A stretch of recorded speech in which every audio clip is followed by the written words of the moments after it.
Chapter 5. Increasing Life. You must get rid of the last vestige of the old idea that there is a deity whose will it is that you should be poor, or whose purposes may be served by keeping you in poverty. The intelligent substance which is all, and in all, and which lives in all, and lives in you, is a consciously living substance. Being a consciously living substance, it must have the nature and inherent desire of every living intelligence for increase of life. Every living thing must continually seek for the enlargement of its life, because life, in the mere act of living, must increase itself. A seed, dropped into the ground, springs into activity, and in the act of living produces 100 more seeds. Life, by living, multiplies itself. It is forever becoming more. It must do so if it continues to be at all. Intelligence is under the same necessity for continuous increase. Every thought we think makes it necessary for us to think another thought. Consciousness is continually expanding. Every fact we learn leads us to the learning of another fact. Knowledge is continually increasing. Every talent we cultivate brings to the mind the desire to cultivate another talent. We are subject to the urge of life, seeking expression, which ever drives us on to know more, to do more, and to be more. In order to know more, do more, and be more, we must have more. We must have things to use, for we learn, and do, and become only by using things. We must get rich so that we can live more. The desire for riches is simply the capacity for larger life seeking fulfillment. Every desire is the effort of an unexpressed possibility to come into action. It is power seeking to manifest which causes desire. That which makes you want more money is the same as that which makes the plant grow. It is life, seeking fuller expression. The one living substance must be subject to this inherent law of all life. It is permeated with the desire to live more. That is why it is under the necessity of creating things. The one substance desires to live more in you, hence it wants you to have all the things you can use. It is the desire of God that you should get rich. He wants you to get rich, because he can express himself better through you if you have plenty of things to use in giving him expression. He can live more in you if you have unlimited command of the means of life. The universe desires you to have everything you want to have. Nature is friendly to your plans. Everything is naturally for you.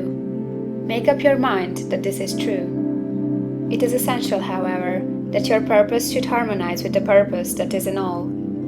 You must want real life, not mere pleasure of sensual gratification. Life is the performance of function. And the individual really lives only when he performs every function, physical, mental, and spiritual, of which he is capable, without excess in any. You do not want to get rich in order to live swinishly, for the gratification of animal desires. That is not life. But the performance of every physical function is a part of life, and no one lives completely who denies the impulses of the body a normal and healthful expression. You do not want to get rich solely to enjoy mental pleasures, to get knowledge, to gratify ambition, to outshine others, to be famous. All these are a legitimate part of life, but the man who lives for the pleasures of the intellect alone will only have a partial life, and he will never be satisfied with his lot. You do not want to get rich solely for the good of others, to lose yourself for the salvation of mankind, to experience the joys of philanthropy and sacrifice. The joys of the soul are only a part of life, and they are no better nor nobler than any other part. You want to get rich in order that you may eat, drink, and be merry when it is time to do these things, in order that you may surround yourself with beautiful things, see distant lands, feed your mind, and develop your intellect, in order that you may love man and do kind things, and be able to play a good part in helping the world to find truth. But remember that extreme altruism is no better nor nobler than extreme selfishness. Both are mistakes. Get rid of the idea that God wants you to sacrifice yourself for others, and that you can secure His favor by doing so. God requires nothing of the kind. What He wants you is that you should make the most of yourself and for others. And you can help others more by making the most of yourself than in any other way. You can make the most of yourself only by getting rich. So it is right and praiseworthy that you should give your first and best thought to the work of acquiring wealth. Remember, however, that the desire of substance is for all, and its movements must be for more life to all. It cannot be made to work for less life to any, because it is equally in all, seeking riches and life. Intelligent substance will make things for you, but it will not take things away from someone else and give them to you. You must get rid of the thought of competition. You are to create, not to compete for what is already created. You do not have to take anything from anyone. You do not have to drive sharp bargains. You do not have to cheat or to take advantage. You do not need to let any man work for you for less than he earns. You do not have to covet the property of others, or to look at it with wistful eyes. No man has anything of which you cannot have the like, and that without taking what he has away from him. You are to become a creator, not a competitor. You are going to get what you want, but in such a way that when you get it, every other man will have more than he has now. I am aware that there are men who get a vast amount of money by proceeding in direct opposition to the statements in the paragraph above, and may add a word of explanation here. Men of the plutocratic type, who become very rich, do so sometimes purely by their extraordinary ability on the plane of competition, and sometimes they unconsciously relate themselves to substance in its great purposes and movements for the general racial upbuilding through industrial evolution. Rockefeller, Carnegie, Morgan, and others have been the unconscious agents of the Supreme in the necessary work of systematizing and organizing productive industry, and in the end, their work will contribute immensely toward increased life for all. Their day is nearly over. They have organized production, and will soon be succeeded by the agents of the multitude, who will organize the machinery of distribution. The multimillionaires are like the monster reptiles of the prehistoric eras. They play a necessary part in the evolutionary process, but the same power which produced them will dispose of them. And it is well to bear in mind that they have never been really rich. A record of the private lives of most of this class will show that they have really been the most abject and wretched of the poor. Riches secured on the competitive plane are never satisfactory and permanent. They are yours today and another's tomorrow. Remember, if you are to become rich in a scientific and certain way, you must rise entirely out of the competitive thought.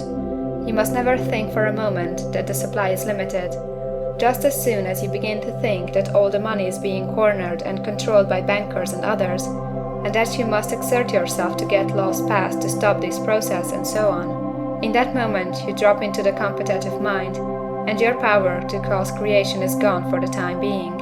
And what is worse, you will probably arrest the creative movements you have already instituted. Know that there are countless millions of dollars worth of gold in the mountains of the earth, not yet brought to light, and know that if there were not, more would be created from thinking substance to supply your needs. Know that the money you need will come, even if it is necessary for 1,000 men to be led to the discovery of new gold mines tomorrow. Never look at the visible supply, look always at the limitless riches in formless substance, and know that they are coming to you as fast as you can receive and use them. Nobody, by cornering the visible supply, can prevent you from getting what is yours. So never allow yourself to think for an instant that all the best building spots will be taken before you get ready to build your house, unless you hurry. Never worry about the trusts and combines, and get anxious for fear they will soon come to own the whole earth. Never get afraid that you will lose what you want because some other person beats you to it. That cannot possibly happen. You are not seeking anything that is possessed by anybody else. You are causing what you want to be created from formless substance, and the supply is without limits. Stick to the formulated statement. There is a thinking stuff from which all things are made, and which, in its original state, permeates, penetrates, and fills the interspaces of the universe. A thought, in this substance, produces the thing that is imaged by the thought. Man can form things in his thought, and, by impressing his thought upon formless substance, can cause the thing he thinks about to be created.